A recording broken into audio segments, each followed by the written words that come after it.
কলকাতা টিভিতে আপনাদের সকলকে স্বাগত। আপনাদের সঙ্গে রয়েছে আমি অঙ্কুর। শুরু করছি বাংলা বলছে। আজ আপনারা সকলেই জানেন যে কোচবিহার, আলিপুরদুয়ার এবং জলপাইগুড়ি সহ গোটা দেশে 102টি কেন্দ্রে আজ লোকসভা নির্বাচন প্রথম দফা, এবং সেই নির্বাচনে আমাদের রাজ্যের 3টি আসনে যথেষ্ট ভালো ভোট পড়েছে। 3টিতে গড়ে প্রায় 84% মতো ভোট পড়েছে, এবং সেই জায়গা থেকে একটা গুরুত্বপূর্ণ বিষয় যে সেক্ষেত্রে আপনাদের আজকে নির্বাচন কমিশনের পক্ষ থেকে দিনের শেষে যে সাংবাদিক সম্মেলন করা হয়েছে তাতেই জানানো হয়েছে যে আজকে সারাদিনের নির্বাচন মোটের ওপর শান্তিপূর্ণ। তাতে 84% আশেপাশে মোটের ওপর এই 3টি কেন্দ্রে ভোট পড়েছে। 12 জনকে গ্রেপ্তার করা হয়েছে, এবং গত 17ই এপ্রিল রামনবমীর দিনে মুর্শিদাবাদের রেজিনগরের শক্তিপুরে যে রামনবমীর মিছিলকে কেন্দ্র করে যে অশান্তির ঘটনা ঘটেছিল, সেই ঘটনার প্রেক্ষিতে সংশ্লিষ্ট প্রশাসন, থানার 2 জন পুলিশ কর্মীর বিরুদ্ধে পদক্ষেপ করা হয়েছে নির্বাচন কমিশনের পক্ষ থেকে। এই সিদ্ধান্ত আজ নির্বাচন কমিশনের পক্ষ থেকে জানানো হয়েছে। আপনাদের জানিয়ে রাখি, শক্তিপুর এবং বেলডাঙ্গা থানার সংশ্লিষ্ট আধিকারিকদের অপসারণের নির্দেশ দেওয়া হয়েছে বলেই জানাতে পারা গেছে। নির্বাচন কমিশনের পক্ষ থেকে জানানো হয়েছে ইতিমধ্যেই ওই 2 থানা এলাকায় হিংসা ছড়ায়, হিংসা রুখতে পদক্ষেপের কথাও বলা হয়। শক্তিপুর এবং বেলডাঙ্গা থানার ওসিকে অপসারিত করা হয়েছে কমিশনের পক্ষ থেকে। গুরুত্বপূর্ণ পদক্ষেপ। রামনবমীর মিছিলকে কেন্দ্র করে যে গন্ডগোল, সেই গন্ডগোলের প্রেক্ষিতেই আমাদের সঙ্গে রয়েছেন আমাদের প্রতিনিধি সত্যসুন্দর ভট্টাচার্য। সত্যসুন্দর, যেটা তোমার কাছে জানতে চাইব, এই 17 তারিখের রামনবমীর ঘটনার প্রেক্ষিতে নির্বাচন কমিশনের কাছে অভিযোগে নির্বাচন কমিশন ঠিক সুনির্দিষ্টভাবে কি কি সিদ্ধান্ত নিলেন, কি পর্যবেক্ষণ তাদের ঘটনা সম্পর্কে? দেখো, গত 17 তারিখ রামনবমীর দিন এই বেলডাঙ্গা এবং বেলডাঙ্গা থানায় সেইখানে শক্তিপুরে সেইখানে যে ঘটনা ঘটেছিল, সেই ঘটনায় যে হিংসার বাতাবরণ তৈরি হয়েছিল, সেই হিংসা রুখতে বা অশান্তি রুখতে ব্যর্থ হয়েছেন ওই 2 থানার ওসি, এমনটাই কিন্তু রিপোর্ট এসেছিল নির্বাচন কমিশনের কাছে। কেননা রামনবমীর এই ঘটনার পরেই কিন্তু নির্বাচন কমিশন রিপোর্ট চেয়ে পাঠিয়েছিল, এবং সেই রিপোর্টে যেটা উল্লেখ করা হয়েছে যে সেখানে কিন্তু এই 2 থানার শক্তিপুর এবং বেলডাঙ্গা থানার ওসি নির্দিষ্টভাবে তাদের যে কাজ, সেই কাজ তারা করতে পারেননি। সেই কারণেই কিন্তু এই 2 থানার ওসিকে সরালো নির্বাচন কমিশন। শুধু তাই নয়, তাদেরকে সাসপেন্ড করা হয়েছে, তাদের বিরুদ্ধে চার্জশিট তৈরিরও নির্দেশ দিয়েছে নির্বাচন কমিশন, এবং সেক্ষেত্রে দ্রুততার সঙ্গে যাতে এই 2 থানার ওসিকে সরানো হয় এবং তাদের নির্বাচন প্রক্রিয়া থেকে দূরে সরিয়ে রাখা হয়, সেই নির্দেশও কিন্তু নির্বাচন কমিশন নির্দেশ আকারে জানিয়েছে। এবং দ্রুততার সঙ্গে এই 2 থানায় অন্য 2 জন বৈদিক ওসিকে সেখানে যাতে নিয়োগ করা যায়, সেই জন্য নামের তালিকাও কিন্তু চেয়ে পাঠিয়েছে নির্বাচন কমিশন। ধন্যবাদ। আমাদের সঙ্গে ছিলেন আমাদের প্রতিনিধি সত্যসুন্দর ভট্টাচার্য।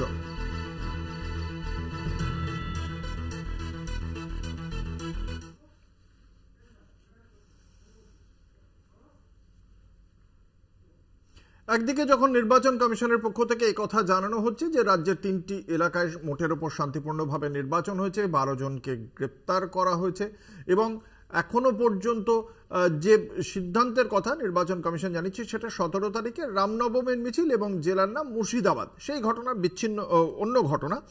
কিন্তু আজকের যে নির্বাচন, সেই নির্বাচন সম্পর্কেই আমাদের আজকের আলোচনা। মুখ্যমন্ত্রী এই নির্বাচনের যখন চলছে সেই সময় মুখ্যমন্ত্রী অত্যন্ত তাৎপর্যপূর্ণ বক্তব্য রেখেছেন। তিনি পক্ষপাত দুষ্টতার অভিযোগ করেছেন নির্বাচন কমিশনের বিরুদ্ধে। নির্বাচন কমিশনকে বিজেপি কমিশন বলে অভিহিত করেছেন মুখ্যমন্ত্রী মমতা বন্দ্যোপাধ্যায়। কি বলেছেন মুখ্যমন্ত্রী আমরা প্রথমে শোনাবো দর্শকদের। আর সারা বুথ পাহারা দিচ্ছে কে? বুথ লাইন দিচ্ছে কে? ভোটারদের চমকাচ্ছে কে? সিএপিএফ একা একা, অর্থাৎ যার বিয়ে পুলিশ ডিপ্লয় করার ক্ষমতা স্টেট গভর্নমেন্টের। May I ask the BJP Commission, is it not the fact that deployment of police lies with the state government, but how the acting home minister, as the acting home minister, is giving instruction that only central forces will run the election? Is it not fraud? Is it not fake? Is it not unethical? Is it not unethical or illegal? What action you have taken? কালকেও কিন্তু আমরা complain জমা দিয়েছি। আমরা মুখ্যমন্ত্রীর এই বক্তব্য নিয়ে আলোচনা করব। ইতিমধ্যে আমাদের সঙ্গে স্টুডিওতে রয়েছেন বিশিষ্ট অতিথিরা, দর্শকদের সঙ্গে পরিচয় করিয়ে দেব তাঁদের। আমাদের সঙ্গে রয়েছেন বিশিষ্ট অধ্যাপক সুকান্ত ঘোষ, রাজনৈতিক বিশ্লেষক। আমাদের সঙ্গে রয়েছেন সিপিএম এর মুখপাত্র শুভজিৎ সরকার। আপনাদের দুজনকে কলকাতা টিভির পক্ষ থেকে স্বাগত জানাই। আমি একদম প্রথমে এই বিষয়টি নিয়ে সিপিএম এর মুখপাত্র শুভজিৎ সরকারের কাছে আসব। এই যে মুখ্যমন্ত্রী সরাসরি বলছেন দুটি জায়গা, এক হচ্ছে গিয়ে কেন্দ্রীয় বাহিনীকে যেভাবে ডিপ্লয় করা হয়েছে, যেভাবে বিভিন্ন জায়গায় পাঠানো হয়েছে, এই যে পাঠানোটার মধ্যে কিছু সমস্যার দেখতে পাচ্ছেন মুখ্যমন্ত্রী। রাজ্য পুলিশের সঙ্গে সাযুজ্য রেখে যেভাবে কেন্দ্রীয় বাহিনীকে পাঠানোর কথা সেটা হয়নি বলেই মনে করছেন মুখ্যমন্ত্রী। পাশাপাশি তাঁর বক্তব্য যে বিদায়ী স্বরাষ্ট্র প্রতিমন্ত্রী নিশীথ প্রামাণিকের নির্দেশেই এই গোটা ঘটনাটি ঘটেছে এবং সেই কারণেই বিজেপি কমিশন বলছেন তিনি। সিপিএম কিভাবে দেখে এই বিষয়টিকে?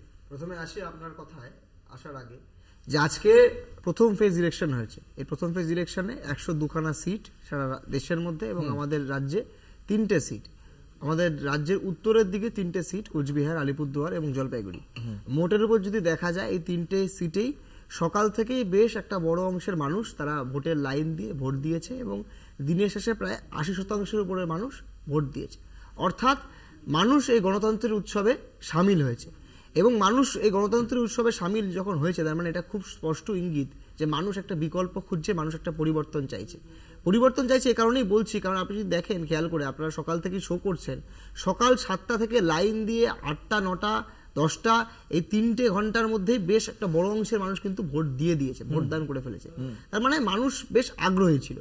এবার সেখানে বেশ কিছু ঘটনা আমরা দেখেছি, বেশ কিছু অনপ্রীত ঘটনা দেখেছি। আমরা দেখেছি 2জন মানুষ মারা গেছে, একজন কেন্দ্রীয় বাহিনী একজন জওয়ান মারা গেছে হিট স্ট্রোকের কারণে বা হার্ট ফেল করেছে কোনো একটা কারণে।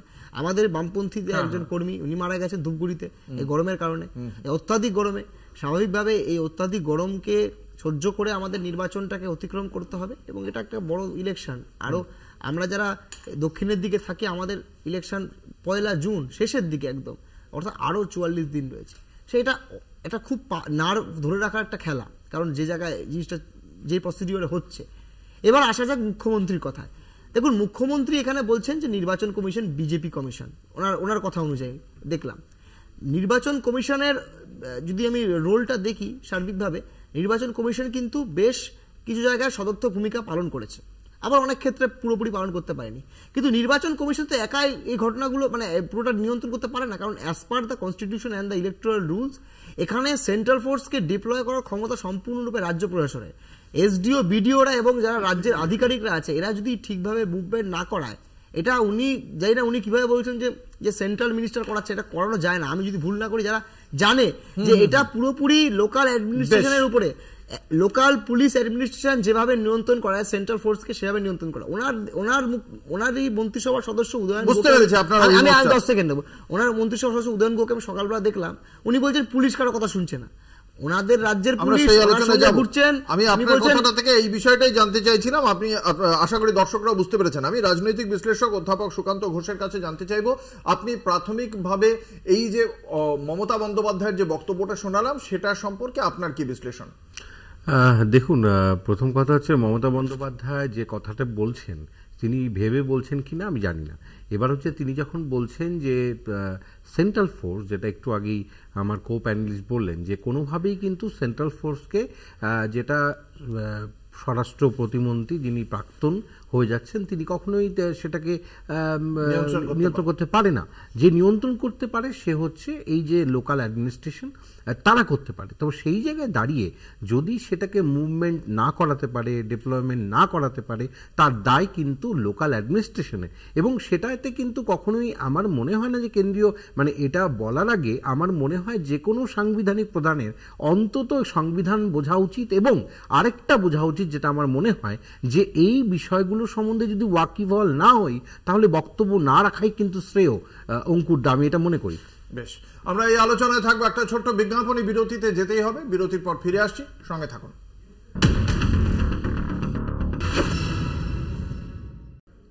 ফিরে এলাম বিরতির পর। আপনারা দেখছেন বাংলা বলছে, আপনাদের সঙ্গে রয়েছে আমি অঙ্কুর। ইতিমধ্যে আমাদের সঙ্গে এই আলোচনায় যোগ দিয়েছেন আরো দুজন বিশিষ্ট অতিথি।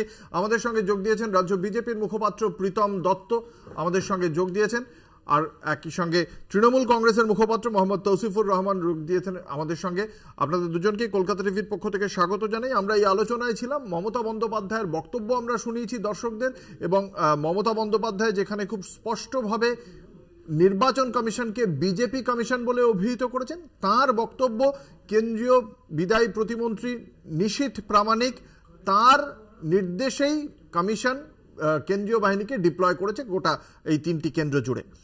এর প্রেক্ষিতে ওদের বক্তব্য, অর্থাৎ বাম এবং রাজনৈতিক বিশ্লেষক, যে তিনি যে কথা বলছেন সেটা সংবিধান সম্মত নয়। কি বলবে তৃণমূল কংগ্রেস? তৌসিফুর রহমান। নমস্কার। দেখো, সব থেকে আগে আমি সবাইকে ধন্যবাদ জানাই, স্পেশালি কুচবিহার, আলিপুরদুয়ার আর জলপাইগুড়ি মানুষকে, কি এই গরমে ওরা একটু সুন্দরভাবে আজকে একটা ইলেকশন হয়েছে, ভোট দিয়েছে। অনেক অনেক ধন্যবাদ। আর দেখুন, এটা তো সঠিক যে নিশীথ প্রামাণিক ওখানে আজকে করতে চাইছিলেন রিগিং, বা আজকে একটু স্যাবোটেজ করতে চাইছিলেন উনি ওখানে। আর এটাও সঠিক, এটা ঠিক কথা। তো উনি সিআরপিএফকে নিয়ে খেলাকুদি করছেন, লাপালুপি করছেন, জাস্ট বিকজ উনি তো কেন্দ্রীয় মন্ত্রী আছেন, এটাই করতে চাইছেন উনি। আর সবাই আজকে দেখে নিয়েছেন। আরেকটা কথা, কি উনি এই আজকে যে স্যাবোটেজ যে পুরো প্ল্যান ছিল, পুরো প্লটিং ছিল, আজকে কিন্তু ফেল হয়ে গেছে। উনিও জানেন সংখ্যালঘু, রাজবংশী, নারী শক্তি বা আপনি বলবেন দুর্নীতি নিয়ে যে ভোট চাইছিলেন, ওটা সরিয়ে গেছে, ঘাসকেই গেছে, ও পাবেন না। আর কিছু দের 4 জুন আপনি এটা দেখে নেবেন, নিশীথ প্রামাণিক কোথায় যাচ্ছে, মানুষ ওকে কোথায় ফেলিয়ে দিয়েছে, আপনি এটা সব দেখেন। না, সেটা বুঝতে পারছি। আপনারা তো আমরা মনে করছেন যে ভোটটা ভালো হয়েছে। হ্যাঁ, ভোটটা ভালো হয়েছে, ভোটটা ভালো হয়েছে, আমি এটা অস্বীকার করবো না। ভোটটা ভালো হয়েছে, নির্বাচন কমিশন ভালোভাবে ভোট পরিচালনা করেছে। নির্বাচন কমিশন করেছে কি মানুষের জন্য এটা হয়েছে, এটা আমি বলছি না। এটা মানুষের জন্য হয়েছে। আজকে নির্বাচন কমিশনকে আমি ক্রেডিট দেব না। ওয়াই? ওরা তো কাজ করছে ভাজপাকে নিয়ে। যত সেন্ট্রাল এজেন্সি আছে ও তো মিসইউজ ভাজপা করছে, ওদেরকে আমি কি করে ক্রেডিট দেব? দিতেই পারবো না আমি। মানুষরা আজকে বের হয়েছে, মানুষ বের হয়েছে, মানুষ আজকে বের হয়েছে। মানুষ বের হলেও ভোটটা দিতে পারতো না। না, এটা তো ভুলভাল কথা। কি করে আজকে তো মানুষ কি করে তাহলে ভোট দিয়েছে? আলিপুরদুয়ারে কিছু হলো না স্যার, জলপাইগুড়িতে কিছু হলো না, ওটা আলাদা কথা। মানুষ ঠিকঠাক আছে, পোলিং এজেন্ট ছিল না, ওনার নিজেই আসেন, ওটা আলাদা কথা। কিন্তু এদিকে আপনার দলের মন্ত্রী, হ্যাঁ বলেছেন, আমি ছিল না, ওখানেই ছিলাম আমি ছিলাম, আমি জানি। ঠিক আছে, ওটা কি মানে উদয়ন গুহ ঠিক বলছেন না আপনি বলছেন ঠিক? উদাহরণ, যদি আজকে কোড অফ কন্ডাক্ট যদি ইলিগাল অ্যাক্টিভিটি যদি কিছু করেছেন, ওকে শোকজ করে। না, উদয়ন গুহ বলছেন তো ভোটটা ঠিক করে হচ্ছে না। না, আমরা বলছি ঠিক করে হচ্ছে। আমি বলছি হ্যাঁ, ওটা ওনার কথা। দেখুন কেন এক সেকেন্ড, উনি সকালে বললেন কি রাজ্য পুলিশ ঠিক করে কাজ করছে না। উনি সকালে ওটা বলেছিলেন, আমি বলছি এটা রাজ্য পুলিশ ঠিক করে কাজ করছে না। আমি বলছি কি ওনার কিছু ফল্ট আছে, উনি এখানে যাচ্ছিলেন, ওখানে লাপালুপি করছিলেন, এটাও আমরা অস্বীকার করি। ঠিক আছে, এটা আমি মানি না। আপনাকে কোড অফ কন্ডাক্ট মানতে হবে। যেরকম শিখা চট্টোপাধ্যায় অন্য বুথে গিয়ে পিকনিক করছিলেন, সেরকম যদি উদয়ন গুহ বাবু যদি কোড অফ কন্ডাক্ট যদি মানবেন না, আমরা বলছি প্লিজ আপনাকে মানতেই হবে। মানুষ আপনাকে বুঝতে পেরেছে, আপনার অবস্থানটা বুঝতে পেরেছে। আমরা একবার শোনাবো এই যে মমতা বন্দ্যোপাধ্যায় বলছেন যে কেন্দ্রীয় বাহিনী পাঠানোর ক্ষেত্রে নির্বাচন কমিশন নিয়ম মানেননি। তার প্রেক্ষিতে আজকে ইলেকশন কমিশনকে যখন জিজ্ঞাসা করা হয়, ইলেকশন কমিশন কি বলেছে এই বিষয়ে, নির্বাচন কমিশনের বক্তব্য আমরা শোনাবো। There are total 121 QRTs. Kuchbihar 45 ছিল। এছাড়া just let me tell you that QRTs there are 3 to 4 per polling station, ওখানে QRT ছিল। এছাড়া সেক্টর আমাদের মোবাইল থাকে, সেক্টর পুলিশ থাকে, যেটা প্রত্যেক 10 to 12 polling স্টেশনে থাকে। এছাড়া HRFS থাকে, প্রত্যেক থানে RT মোবাইল থাকে। So all of them were present and সঙ্গে সঙ্গে হয়েছে, বাট কিছুটা অর্থাৎ যে যে বাহিনী যেখানে যেখানে থাকার কথা প্রত্যেকটি সেখানে ছিল। আমি আসবো বিজেপির কাছে প্রাথমিকভাবে আমি জানতে চাইছি, এই যে ধরুন 84% ভোট হলো, আপনাদের কোনো অভিযোগ আছে? দেখুন, যা অভিযোগ হওয়ার তো আমরা করেইছি। প্রায় কুচবিহার, আলিপুরদুয়ার আর জলপাইগুড়ি মিলিয়ে মোটামুটি 600-র উপর অভিযোগ জমা পড়েছে। তো সেটার কথা না, কথাটা হচ্ছে যে আজকে মমতা ব্যানার্জি বুঝে গেছেন। আমরা বলি না যে মমতা ব্যানার্জি বিভিন্ন মহলে আলোচনা হয় যে মমতা ব্যানার্জি বাংলার পালসটা খুব ভালো বোঝে।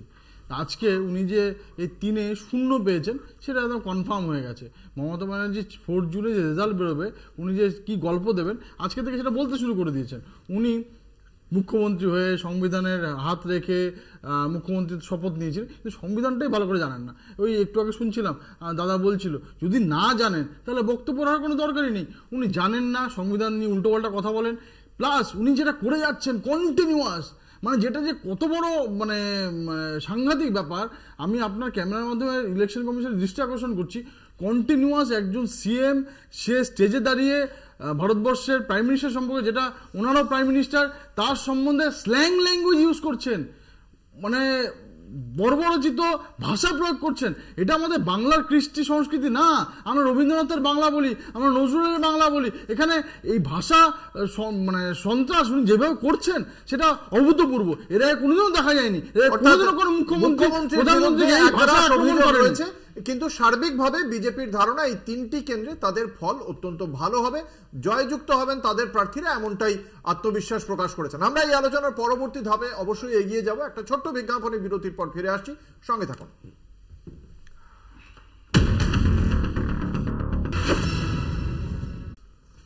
ফিরে এলাম বিরতির পর। আপনারা দেখছেন বাংলা বলছে, আপনাদের সঙ্গে রয়েছে আমি অঙ্কুর। যে আলোচনায় আমরা ছিলাম সেখানে যেটা একটা বিষয় যে তৃণমূল কংগ্রেস, বিজেপি বা বাম তিনজনেই বলছেন যে আজকে প্রচুর পরিমাণ মানুষ রাস্তায় বেরিয়ে এসেছেন, এই নির্বাচনী উৎসবে সামিল হয়েছেন, কিন্তু সেখানেও কিন্তু নির্বাচন কমিশনের ভূমিকা নিয়ে প্রশ্ন তুলছেন মুখ্যমন্ত্রী মমতা বন্দ্যোপাধ্যায়। আর তার দলের পক্ষ থেকে কুণাল ঘোষ তিনি আজকে কটাক্ষ করছেন মনোজ টিগ্গার বুথে কোনো রকম কাউকে দেখতে পাওয়া যায়নি, তাদের কোনো এজেন্ট ছিল না। কুণাল ঘোষ কি বলছেন, কি অভিযোগ, আমরা একবার শোনাবো দর্শকদের।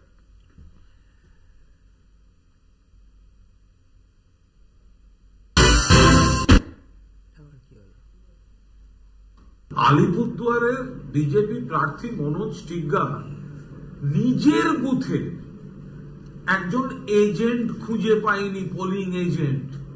নিজের বুথে পোলিং এজেন্ট পায়নি। ওদের সংগঠনের এই হাল, জনগণ ওদের পাশে নেই। এই যাদের নমুনা, তারা শুধু আছে মিডিয়া, সোশ্যাল মিডিয়া, স্টেটমেন্ট, এসবে। গ্রাউন্ডে এদের কোনো অস্তিত্ব নেই। মানুষ মমতা বন্দ্যোপাধ্যায়ের পাশে। আমি আজ জানতে চাইবো বিজেপি মুখপাত্রের কাছে এই অভিযোগ সম্পর্কে তাদের কি অভিমত। না, প্রথম কথা হচ্ছে এজেন্ট নেই না কি নেই সেটা আমি জানি না, আমার মনে হয় না ঠিক বলছেন। আর সেকেন্ড হচ্ছে, আরে মমতা ব্যানার্জি তো নিজের বুথে হেরে গেছিলেন, মিত্র ইনস্টিটিউশন, ভুলে গেছে তো কুণালদা। আসলে কুণালদা কখন কি বলে তার ঠিক নেই। কয়েকদিন আগে বলেছিল মমতা চোর, সব সারদার টাকা খেয়ে ফেলেছে, এখন অন্য কথা বলছে। তার আগে কয়েকদিন আগে আবার নিজেরই সাংসদ সম্বন্ধে অন্য কথা বলেছিল। কখন কোন কথা বলে ঠিক নেই। ওনারা বলতে হয়, বাজার গরম করতে হবে, তাই বলে দিল। কতটা সত্যতা আছে আই হ্যাভ ডাউট। কথাটা হচ্ছে যে আজকে আমি তা বলে দিলাম, আলিপুরদুয়ার, কুচবিহার, জলপাইগুড়ি বড় বড় করে 0 পেয়েছেন মমতা ব্যানার্জি।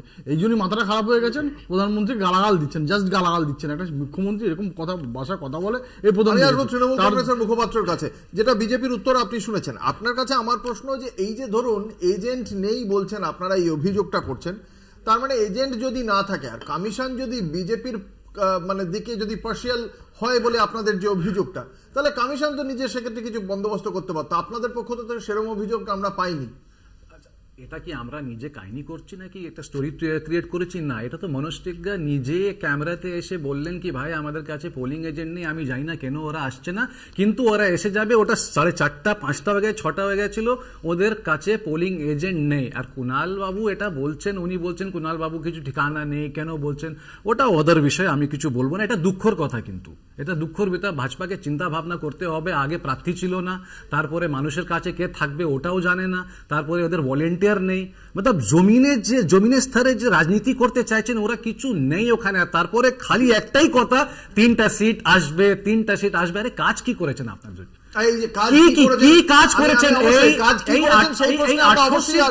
আমরা সেই প্রশ্নে অবশ্যই আসবো, গুরুত্বপূর্ণ প্রশ্ন। কিন্তু তার আগে আমি জানতে চাইবো এই বিষয়ে শুভজিতের মূল্যায়ন কি, মানে এই সিপিএম কি মনে করে যে এই যে মনোজ টিগ্গার আজকে এজেন্ট নেই, এটা কি শুধুমাত্র একটা তৃণমূল কংগ্রেসের অপপ্রচার, নাকি এখানে একটা সাংগঠনিক দুর্বলতা চোখে পড়ছে বিজেপির? দেখো, বিজেপির সাংগঠনিক দুর্বলতা আছে সেটা স্পষ্ট, কিন্তু আমার একটা অন্য বক্তব্য, সেটা হচ্ছে যে কোন দলের এজেন্ট আছে কি নেই সেটা নিয়ে ভাবার থেকে তো বরঞ্চ আমার নিজের দলকে নিয়ে ভাবা উচিত। মানে আমাদেরও প্রার্থী ছিল, এবার আমি আমার প্রার্থীর যাতে ভোট পায় সে ব্যবস্থা করব। অন্য প্রার্থী, মানে আমি যদি কনফিডেন্ট হয়েছে আমি জিতবো, আমি অন্যকে নিয়ে ভাবতে যাবো কেন? এটা তো আমার কারণে জানি মনে হচ্ছে বিজেপি যদি থেকে থাকে 5, তৃণমূল এমন হাওয়া দিচ্ছে মনে হচ্ছে 50। তো বিজেপিকে তো হাওয়া দিচ্ছে তৃণমূল, মানে যা কথাবার্তা যা স্পষ্ট হয়ে উঠে আসছে। আর কাজের কথা যদি আপনি নিরীক্ষে বলতে থাকেন, তাহলে 2014 সালে তো তৃণমূল এখান থেকে জিতেছিল আলিপুরদুয়ার থেকে, 2019 সালে বিজেপি জিতলো। তাহলে বিজেপিও কিছু করতে পারেনি, তৃণমূলও কিছু করতে পারেনি। সেই জন্য আজকে মানুষ এত লাইন দিয়ে ভোট দিচ্ছে বিকল্প সন্ধানে।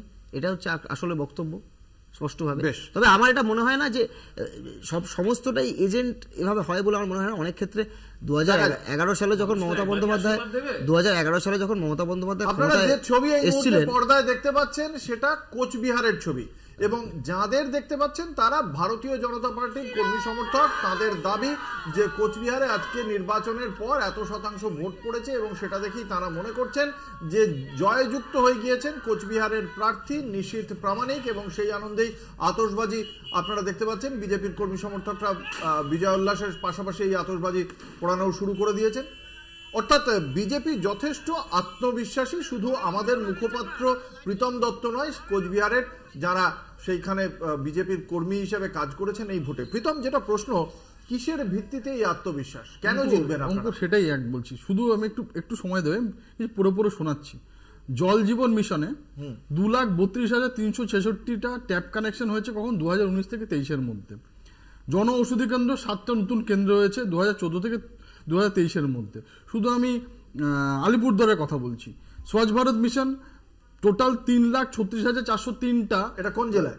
আলিপুরদুয়ার। আচ্ছা, 3,36,403টা নতুন করে টয়লেট হয়েছে। মহিলাদের আর বাইরে গিয়ে খেতে গিয়ে টয়লেট করতে হয় না, ইজ্জত ঘর যেটাকে আমরা বলি, মানুষের মহিলাদের জন্য।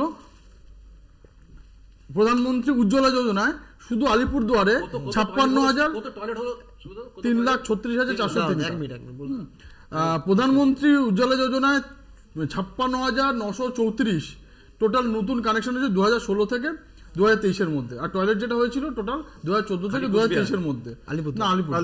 আমি একটুখানি প্রধানমন্ত্রী সৌভাগ্য যোজনা 100% টোটাল কানেকশন হয়েছে অ্যাজ অফ ডেট অফ 2019। প্রধানমন্ত্রী গরিব আলিপুরদুয়ার বলা হচ্ছে, প্রধানমন্ত্রী অন্ন কল্যাণ, যেটা একদম ডাইরেক্ট সেন্ট্রাল গভর্নমেন্ট। আলিপুরদুয়ার, আমি শুধু আলিপুরদুয়ারটা বলছি, কোচবিহার জলপাইগুড়ি সেটাও বলে দেবো। 3 লাখ বাথরুম তৈরি হয়েছে আপনার প্রধানমন্ত্রী গরিব অন্ন যোজনায় যেটা বলছেন এই এই যে প্রকল্প বা কাজের কথাগুলো বলছে, যদি আমি তর্কের খাতির ধরেও নিই, কাজগুলো হয়েছে, মানে এই কাজগুলো হয়েছে 2019 থেকে 2024-এর মধ্যে, অ্যাজ পার বিজেপির স্পোক্সপারসনের কথা। 2014 থেকে 19 এই কাজগুলো হয়নি, 19 থেকে 24-এর কথা বলছি, মানে বিজেপির যখন এমপি ছিল, এবং এমপির কি যেন নাম ছিল,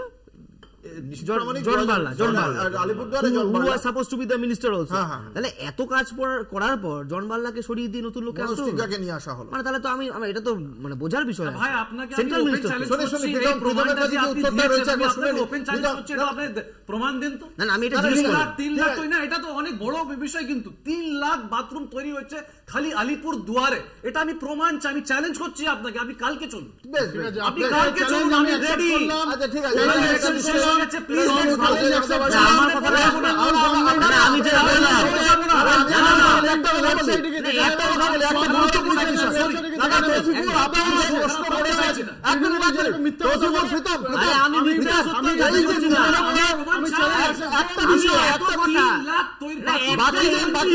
একটু থামতে বলছি।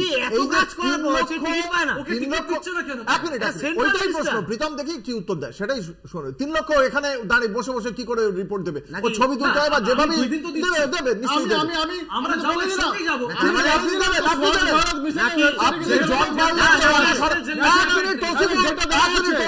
প্রীতম কেন তারপরে এত কাজ করার পর জন বার্লাকে অপসারিত করা হলো? ঠিক বলেছেন। আজকে দেখুন একটা পার্টি, আমাদের তো কার্যকর্তা নির্ভর পার্টি, আমরা তো তোলামূলের মতো পার্টি না, প্যারাশুট ল্যান্ডিং হয় না।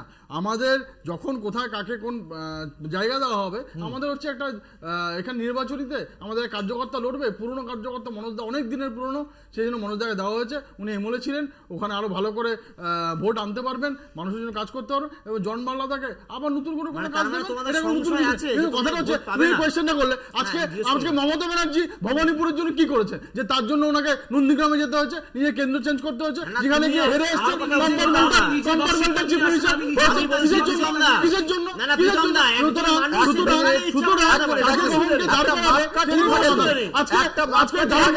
যাদবপুরে কেন উনি চেঞ্জ করলেন? আপনার সুজন আমি যেটা দিলাম লিখিত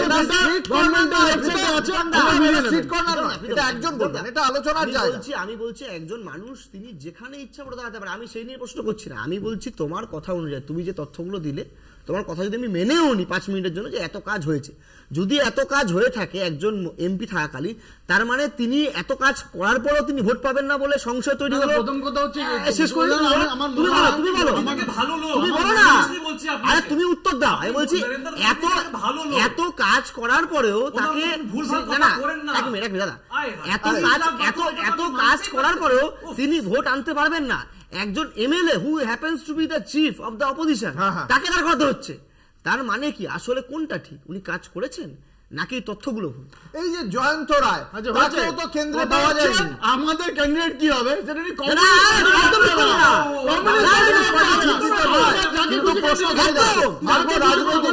সুকান্ত ঘোষের কাছে আসছি। সুকান্ত বাবু, আপনি এটাকে এই সিদ্ধান্তকে মানে এই সিদ্ধান্তের যে ক্লেম গুলো করা হচ্ছে, যে তুলে ধরছেন খতিয়ান, এবং তারপরেও জন বার্লাকে সরিয়ে দেওয়া হচ্ছে, ভারতীয় জনতা পার্টির যে উন্নয়নের দাবি করে ওই 3টি এলাকায় জেতার দাবি করছে, এই আত্মবিশ্বাসটার ভিত্তিটা কি বলে আপনি মনে করেন?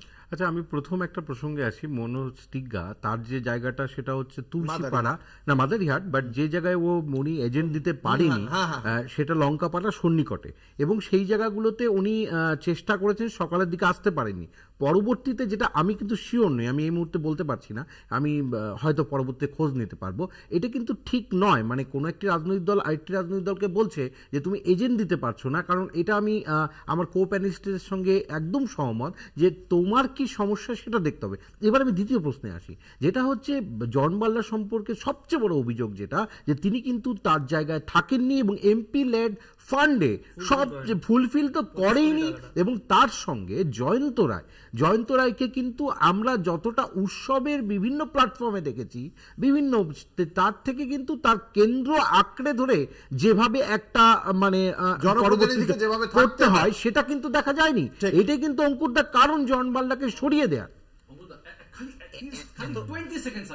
আপনি এটা বললেন তো, এটা আমাদের এখানে ওখানে প্রার্থীর পোলিং এজেন্ট ছিল না, এটা ঠিক কথা। কিন্তু ওয়াই শুড বি পিপ, ঠিক আছে, কিন্তু যে পার্টি বলে আমি ওয়ার্ল্ড লার্জেস্ট পার্টি, আমরা তো ছোট পার্টি, একটা অঞ্চলে আছি, আমরা ওয়েস্ট বেঙ্গলে আছি, তাদের কেন প্রার্থী থাকে? ওদের প্রার্থী কোথায়, ওদের পোলিং এজেন্ট কোথায়? আমি সেটাই বলতে চাই। হ্যাঁ, শেষ করুন। আমি এটা মনে করি না। আমি মনে করি যে কোনো রাজনৈতিক দল কোনো একটা কারণে, হয়তো বিভিন্ন কারণ থাকতে পারে, ঠিক আছে, কোনো টাসেল থাকতে পারে ওই জায়গায়, বা সেই ক্ষমতা না থাকতে পারে, সে কারণে হয়তো সে এজেন্ট দিতে নাই পারে। কিন্তু আমার মনে হয় এটা দিয়ে বিচার করা কিন্তু ঠিক নয়। যে মনোজ টিগ্গা কিন্তু যেটা হয়েছে, জন বার্লার বিরোধিতা কিন্তু পেয়েছে, এবং সে কিছু সময় জন বার্লা প্রথম থেকেই কিন্তু তার সঙ্গে কোনো সহযোগিতা করেনি, এটা আমরা জানি। কিন্তু প্রসঙ্গ হলো মনোজ টিগ্গা কিন্তু অনেক বেশি চা বাগানের সঙ্গে সম্পৃক্ত, এবং এটা হতে পারে, আমি বলছি না I am not supporter of BJP, but আমি বলছি যে কোথাও গিয়ে মনোজ টিগ্গাকে একটু এগিয়ে রাখা যেতে পারে, যেটা কিন্তু জয়ন্ত রায়, অঙ্কুরদা, আমি যতটুকু উত্তরবঙ্গের মানুষ, আমি যতটুকু দেখেছি জয়ন্ত রায়কে, তার সঙ্গে নির্মলদা যেখান থেকে দাঁড়িয়েছে তৃণমূলের, সে কিন্তু অনেক বেশি জনসংযোগ করেছে এবং খুব অল্প সময়। আজকে আমরা একটা জিনিস খুব ভালো লেগেছে সৌজন্যের রাজনীতি, যে নির্মলদা বিজেপি সভাপতি করছে। তাহলে কোথাও কি আমি কিন্তু এটা বলতে পারি না যে জন বার্লার নিশ্চিত কোনো সমস্যা ছিল যেটা এমপি ল্যাডের ফান্ডের পুরোটা খরচ করেনি, উন্নয়ন হয়নি, সেই কেন্দ্রে দেখা যায়নি, তাকে কিভাবে দাঁড় করাবে কোনো রাজনৈতিক? দেখা যাক, আমরা এই আলোচনায় থাকবো। একটা ছোট্ট বিজ্ঞাপনের বিরতির পর ফিরে আসছি, সঙ্গে থাকুন। ফিরে এলাম বিরতির পর। যে আলোচনায় আমরা ছিলাম তা অবশ্যই কিসের ভিত্তিতে জয়ের এই আত্মবিশ্বাস? ভারতীয় জনতা পার্টির দাবি 3টি কেন্দ্রেই বিজেপির যে সমস্ত জনপ্রতিনিধিরা ছিলেন তারা ব্যাপক উন্নয়ন করেছেন। যদিও ব্যাপক উন্নয়নের পরেও জন বার্লার মতো প্রার্থীকে কেন সরিয়ে দেওয়া হলো? 2জন সাংসদ, মানে তারা আবার 2জনেই কেন্দ্রীয় মন্ত্রী, তারপরে উত্তরবঙ্গের জন্য ঠিক কি উন্নয়ন করলেন তা কিন্তু প্রশ্ন থেকে যাচ্ছে। আসবো তৃণমূল কংগ্রেসের মুখপাত্রর কাছে। এই যে ধরুন মানে তৃণমূল নেত্রী বা তথা রাজ্যের মুখ্যমন্ত্রী তিনি উত্তরবঙ্গে দাঁড়িয়ে বলছেন যে আমি এত কিছু উন্নয়ন করি কিন্তু তাও উত্তরবঙ্গের মানুষ আমার থেকে মুখ ফিরিয়ে রাখে।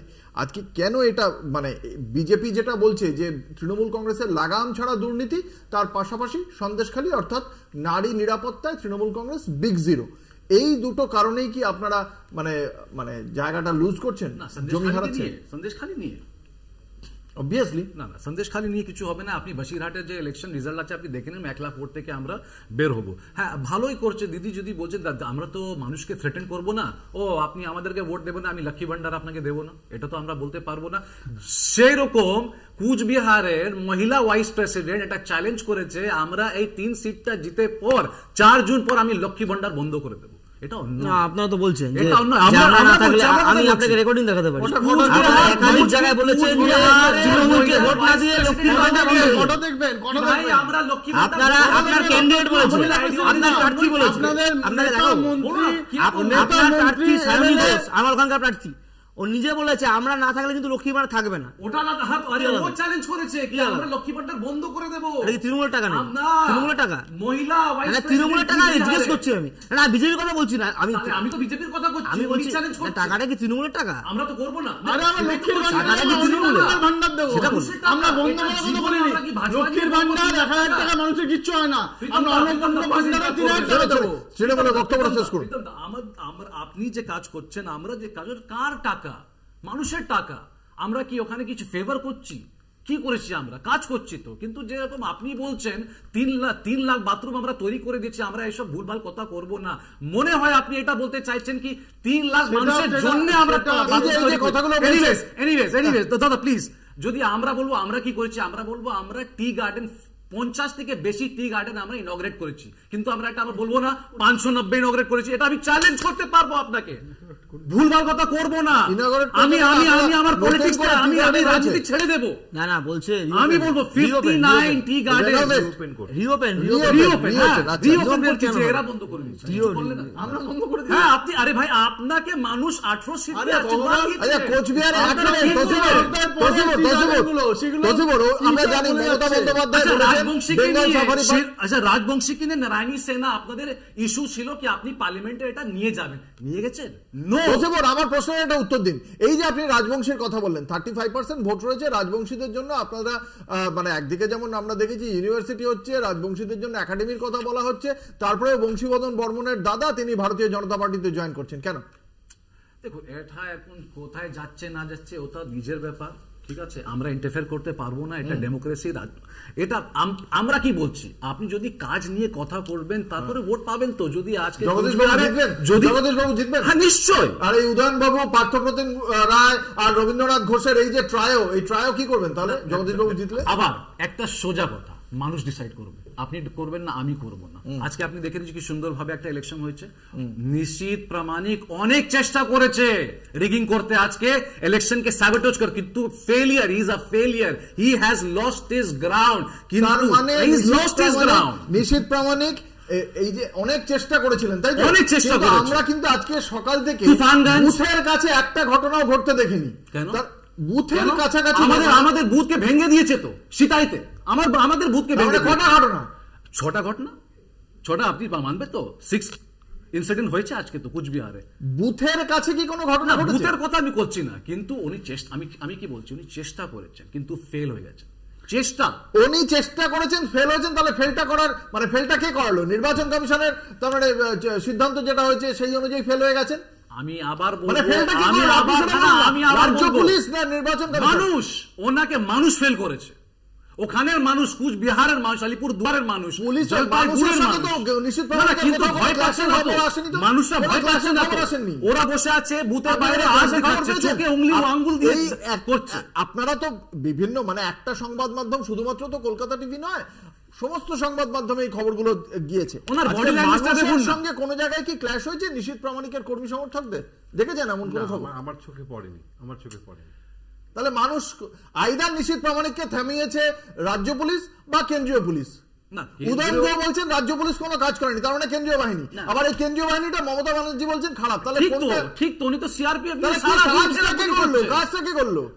কাজটা রাজ্য পুলিশ করেছে না আজকে? রাজ্য পুলিশ কি ফেলিয়ার ছিল ওখানে? আরে আপনার মন্ত্রী তো বলছেন রাজ্য পুলিশ কাজ করেনি। প্রীতম, আপনি কি মনে করছেন?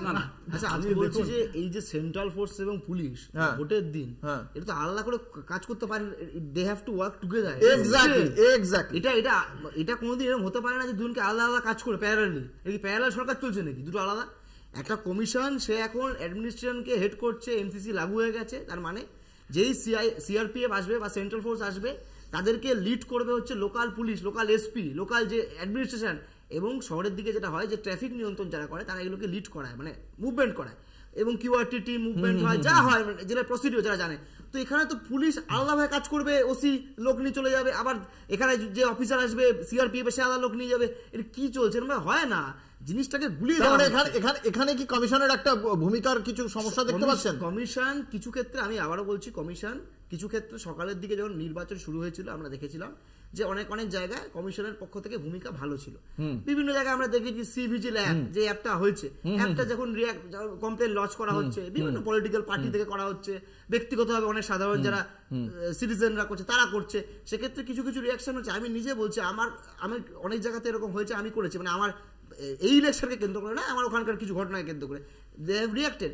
এখন ব্যাপারটা হচ্ছে যে আমরা তো সমস্তটাই স্পেকট্রামে খুঁজে পাচ্ছি না।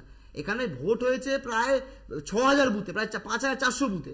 ৫,৪০০ বুথের মধ্যে কিছু কিছু জায়গা তো গন্ডগোল হয়েছে, কিন্তু সার্বিক যদি দেখা যায় আমার মনে হয় এই ভোটটা খুব একটা খারাপ ভোট হয়নি, ভালো ভোট। দেখা যাক, আমরা এই আলোচনায় থাকবো, বাকিদের অভিমত শুনবো বিশ্লেষণ। একটা ছোট্ট বিরতি, সঙ্গে থাকুন। আপনারা দেখছেন বাংলা বলছে, আপনাদের সঙ্গে রয়েছে আমি অঙ্কুর। আসছে এই মুহূর্তের গুরুত্বপূর্ণ খবরে। এই মুহূর্তের একটি গুরুত্বপূর্ণ খবর, এসএসসি মামলার রায়দান করতে চলেছে কলকাতা হাইকোর্টের ডিভিশন বেঞ্চ। সোমবার দিনই রায়দান হবে বলে জানতে পারা যাচ্ছে। বিশদে জানবো, আমাদের সঙ্গে রয়েছেন আমাদের প্রতিনিধি পীযূষ কান্তি নাগ। পীযূষ, কি জানা যাচ্ছে এই বিষয়ে? দেখো, শিক্ষক দুর্নীতি, নিয়োগ দুর্নীতি সংক্রান্ত মামলার রায়দান সোমবার। বিচারপতি দেবাংশু বসাকের বিশেষ ডিভিশন বেঞ্চ রায়দান করবেন। সুপ্রিম কোর্টের নির্দেশে কলকাতা হাইকোর্টের তৎকালীন ভারপ্রাপ্ত প্রধান বিচারপতি এই বিশেষ বেঞ্চ গঠন করে দেন এবং এসএসসিতে শিক্ষক নিয়োগ দুর্নীতিতে যে ঘটনা ঘটেছে এবং যার প্রেক্ষিতে কলকাতা হাইকোর্টের প্রাক্তন বিচারপতি অভিজিৎ গঙ্গোপাধ্যায় যে সিবিআই তদন্তের নির্দেশ দিয়েছিলেন এবং এনফোর্সমেন্ট ডাইরেক্টরেটকে তদন্তের নির্দেশ দিয়েছিলেন, যার প্রেক্ষিতে এখনো পর্যন্ত রাজ্যের বিশেষ বেশ রাজনৈতিক দলের নেতৃত্বরা এখনো তারা জেলে রয়েছেন এবং সেই তদন্ত এখনো চলছে। সুপ্রিম কোর্ট নির্দেশ দিয়েছিল যে 6 মাসের মধ্যে কলকাতা হাইকোর্টকে এই মামলার শুনানি করে রায়দান করতে হবে। তারই প্রেক্ষিতে বিচারপতি দেবাংশু বসাকের ডিভিশন বেঞ্চ দীর্ঘ শুনানি করেন এবং সোমবারই এর রায়দান হবে। এই একটা প্রশ্ন রয়েছে এক্ষেত্রে, যেটা তুমি জানাচ্ছ যে এখনো পর্যন্ত তদন্তটা চলছে, তাহলে কোন অংশের প্রেক্ষিতে কারা এই এই বিচারের আওতায় আসবেন? দেখো, সুপ্রিম কোর্টের বিচারপতিরা নির্দেশ দিয়েছিলেন যে 2 মাসের মধ্যে সিবিআই কে তদন্ত করে সেই তদন্ত রিপোর্ট হাইকোর্টে পেশ করতে হবে। তার প্রেক্ষিতে কিন্তু সিবিআই সেই রিপোর্ট ইতিমধ্যে পেশ করে দিয়েছে কলকাতা হাইকোর্টে এবং সেই রিপোর্ট পেশ হওয়ার পরই বিচারপতিরা তা খতিয়ে দেখে এই রায়দান করবেন সোমবার। অর্থাৎ সিবিআই তদন্তের নির্দেশ দেওয়া হয়েছিল কলকাতা হাইকোর্ট থেকে, যার নির্দেশ দিয়েছিলেন বিচারপতি অভিজিৎ গঙ্গোপাধ্যায়, এবং পরবর্তীকালে সেই নির্দেশকে চ্যালেঞ্জ করে সুপ্রিম কোর্টে যায় বিরোধী পক্ষ এবং তারপরে সুপ্রিম কোর্ট সেই রায় পুনরায় তা কলকাতা হাইকোর্টের ডিভিশন বেঞ্চে ফিরিয়ে দেয় এবং ডিভিশন বেঞ্চকে নির্ধারিত করতে বলে এই মামলার শুনানির পর রায়দান করার জন্য। তার প্রেক্ষিতেই কিন্তু শুধুমাত্র সিবিআই তদন্তের ওপর ভিত্তি করেই কিন্তু এই মামলার দীর্ঘ শুনানি হয়েছে। যদিও পরবর্তীকালে এই সিবিআই তদন্তের চলাকালীন এনফোর্সমেন্ট ডাইরেক্টরেট এই তদন্ত ভার নেয় এবং তারা তাদের মতো তদন্ত শুরু করে। সামগ্রিকভাবে যেটা বলা যেতে পারে যে এসএসসির যে শিক্ষক নিয়োগ দুর্নীতির যে অভিযোগ উঠেছে, সেই অভিযোগের যে মামলা, সেই মামলা যে কলকাতা হাইকোর্টের ডিভিশন বেঞ্চে চলছিল এবং শুনানি শেষের পর তার রায়দান স্থগিত রাখা হয়েছিল, সেই রায়দানই করতে চলেছেন সোমবার বিচারপতি দেবাংশু বসু ডিভিশন বেঞ্চ। অঙ্কুর, ধন্যবাদ। আমাদের সঙ্গে ছিলেন আমাদের প্রতিনিধি পীযূষ কান্তি নাগ। প্রায় 1000 পাতারও বেশি চার্জশিট জমা পড়েছিল, 100 জনেরও বেশি নাম ছিল এই যে তদন্ত, সেই তদন্ত প্রক্রিয়ার পরে, এবং আগামী সোমবার দিন তার রায়দান। আমি এই বিষয়টি অত্যন্ত গুরুত্বপূর্ণ।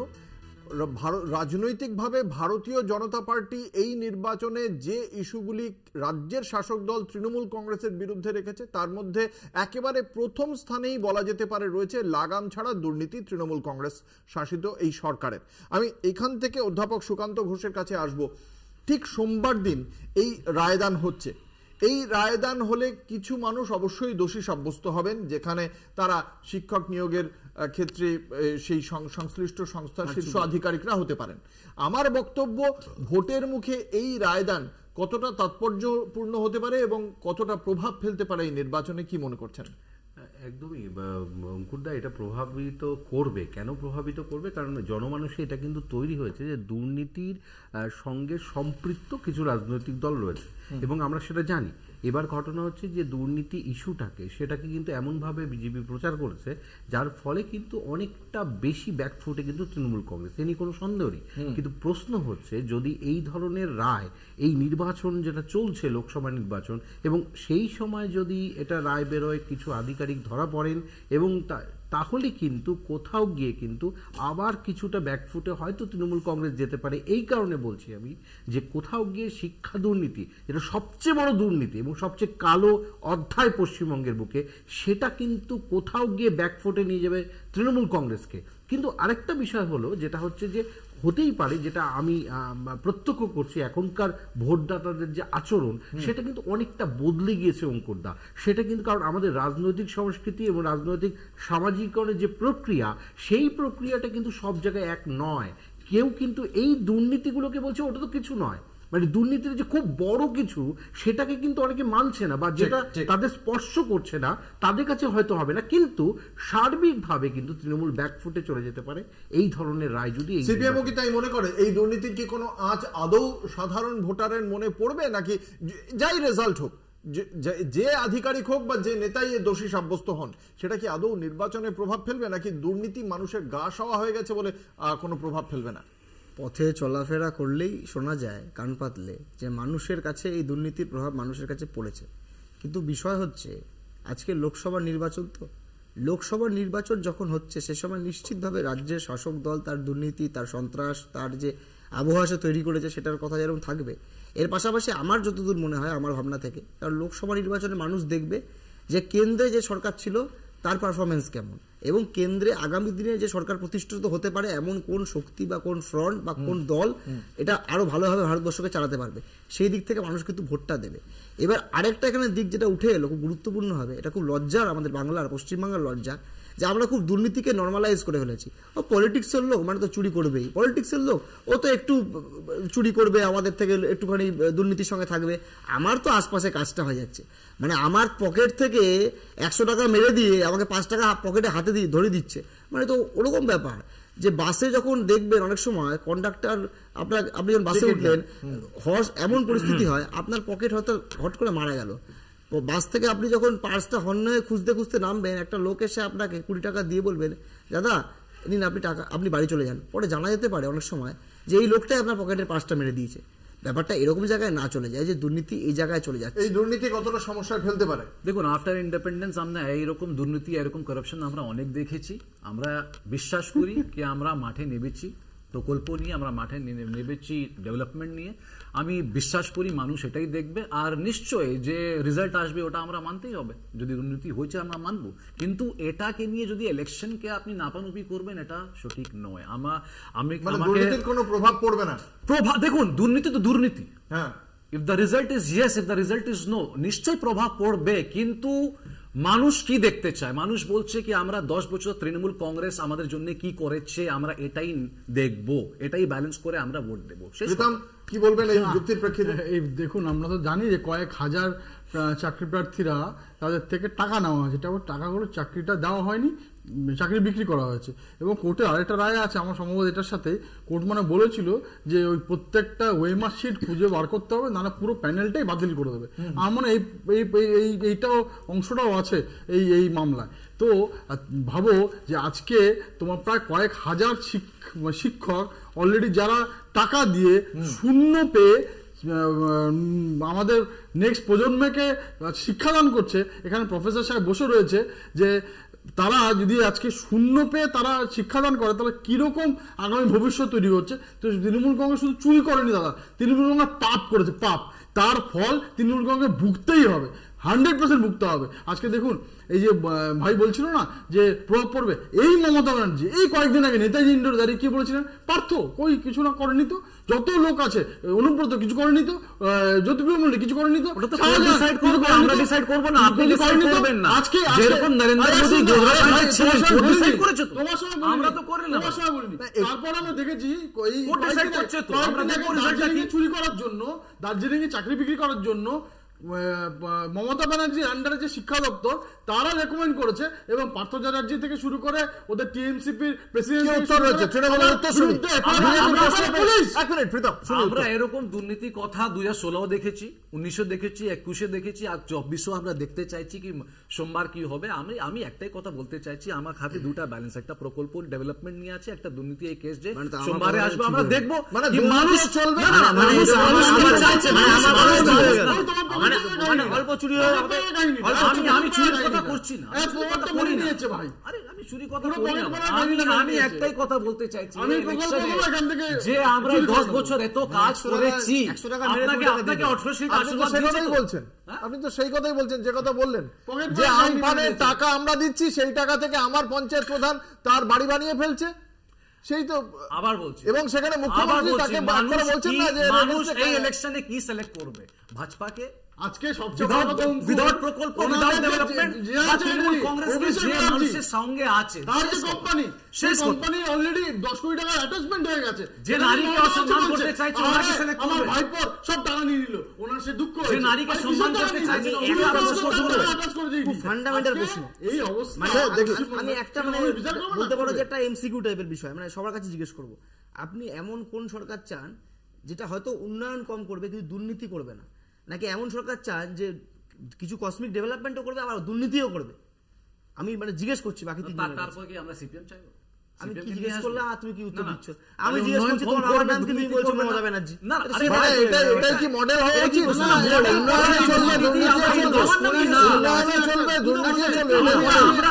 আমরা দুর্নীতি ইন্ডোর্স করবো না, সেটা বলছি। আমরা কি ইন্ডোর্সমেন্ট করছি না আমরা দুর্নীতি করবো ফিউচারে, কিন্তু আমরা ডেভেলপমেন্টও করবো, দুর্নীতি আর ডেভেলপমেন্ট আমরা একসঙ্গে করবো, আমরা তো বলছি না এটা। আমার ভাই কিন্তু তার এগেইনস্টে পদক্ষেপই বা কোথায় করা হয়েছে? পদক্ষেপ করা হয়েছে কি? আমরা তো আমি তো সিপিএম কংগ্রেস তৃণমূল দুর্নীতি আর উন্নয়ন পলিটিক্সের লোক হিসেবে মানে রেলওয়ে ট্র্যাকে যেন পাশাপাশি চলেছে সমান্তরাল ভাবে, এই বিষয়টিকে মানুষ কিভাবে দেখেন মানুষ স্থির করবেন। আমরা ফিরে আসবো পরবর্তী পর্যায়ে, একটা ছোট্ট বিজ্ঞাপনী বিরতির পর ফিরে আসছি, সঙ্গে থাকুন।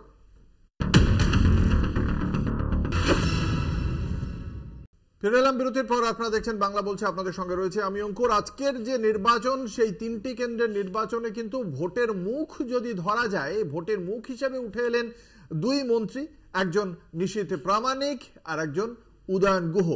এরা দুজন কি অভিযোগ করছেন একে অপরের বিরুদ্ধে, আমরা একবার শোনাবো দর্শকদের।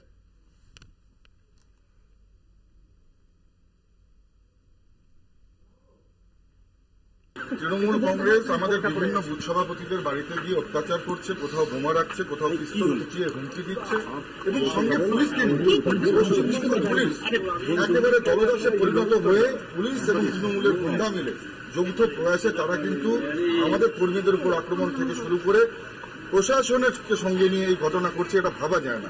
আজকে নির্বাচন কমিশন এবং সেন্ট্রাল ফোর্স আছে বলেই কিছুটা শান্তিপূর্ণ ভোট হচ্ছে, কিছুটা আমি বলছি। কিন্তু এই উদয়ন গুহদের মতন লোককে যদি একটা জায়গায় তাদেরকে আইসোলেট করা যেত তাহলে নিশ্চিতভাবে আমি বলছি এই ভোট 100% এবং গত পৌরসভা নির্বাচনেও কিন্তু এখানকার সাধারণ মানুষের গণতান্ত্রিক অধিকার কেড়ে নেওয়া হচ্ছে।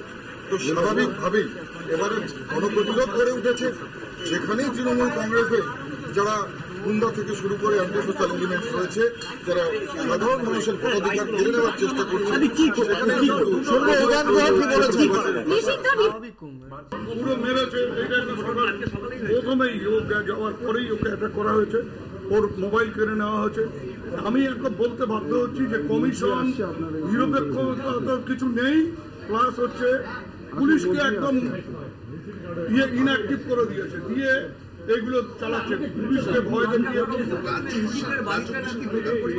আছে বলেই তো ওরা আজকে যারা ওকে মেরেছে তারা, আমি একদম 100% পুলিশ দিয়ে নিশীথ প্রামাণিকের বাড়ি রেড করুক, ওই বাড়ি থেকে যদি না বেরোয় রাজনীতি।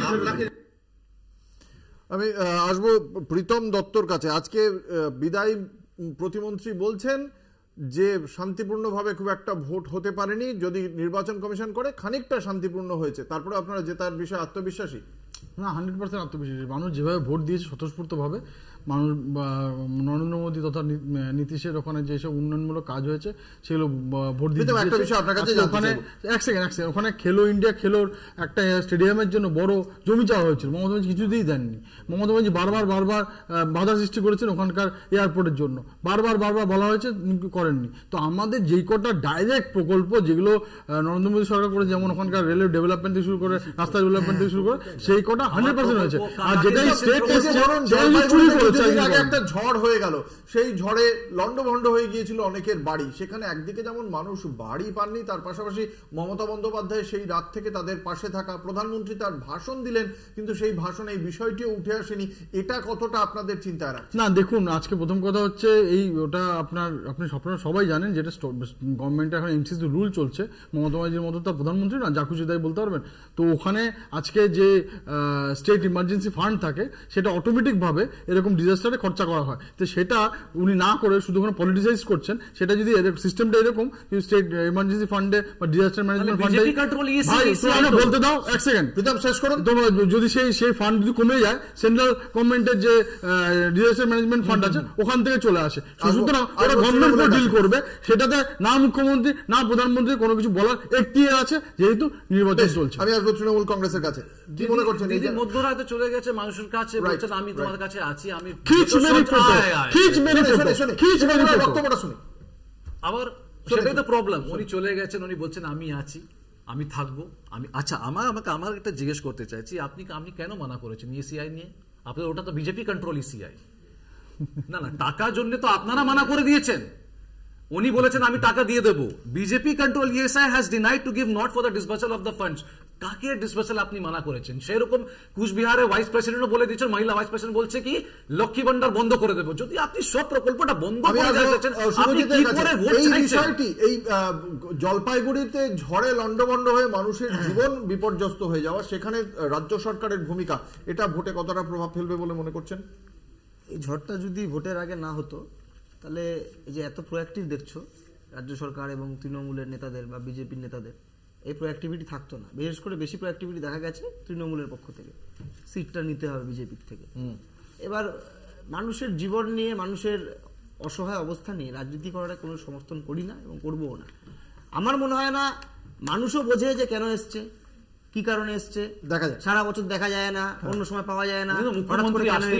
আমি সার্বিকভাবে 100 বার যাক, 1000 বার যাক, 100 বার যাক, আমার কোনো আপত্তি নেই। একদম এই বক্তব্যের কিন্তু 10 বছর ধরে এই লোকগুলো ঘর পায়নি, ঘর পায়নি। এখন আমাদের সময় নেই।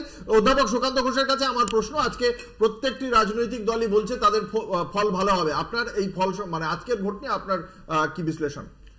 আমার মনে হয় এবার ভোট একদম তুলনামূলকভাবে শান্তিপূর্ণ।